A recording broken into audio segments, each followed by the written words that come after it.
Well, Snapchat, I'm heading to the vet. Our little puppy S'more is sick, who Christine and I have had pretty much since we got married. Very sad day. I had a really interesting lunch meeting today with the guy who wanted to kind of partner with me and have me and my company kind of help him out with technology, some e-commerce stuff for his business. So to pass the time while I'm taking S'more to the vet, I will share with you the 3 reasons that people buy stuff that I shared with him today and challenged him to kind of think about.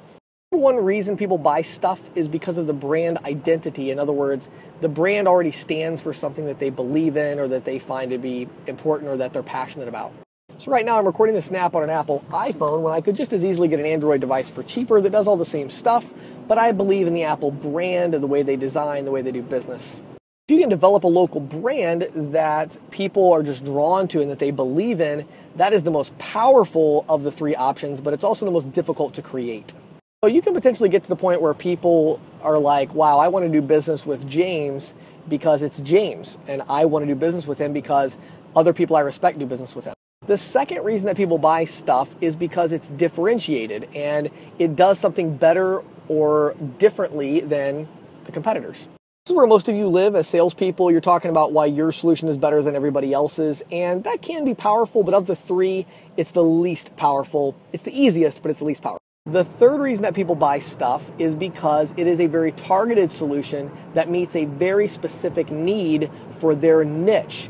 This is different from the first and second option because it's not that you're better than your competitors, it's that you are the only one. You've literally separated yourself into a category of one.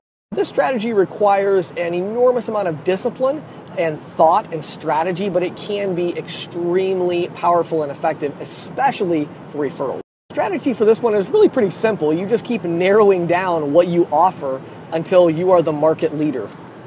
You might say, well, James, how can I be a market leader? I'm an individual sales rep in a local market. Well, let me give you some thoughts on how you could be a market leader.